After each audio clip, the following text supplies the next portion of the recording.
जे कोई पारबे नहीं से मन को सिखाई दे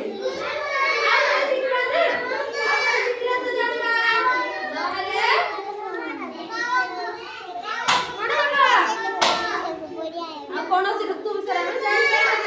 न शिखिबा तो चार ऋतु विषय में जानला आगे नहीं के जानिला हाथ देखिला वेरी गुड हां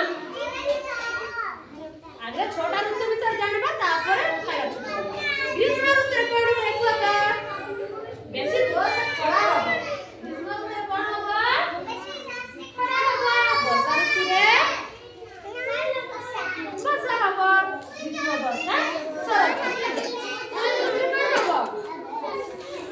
शरत ऋतु पुणी वर्षा हो।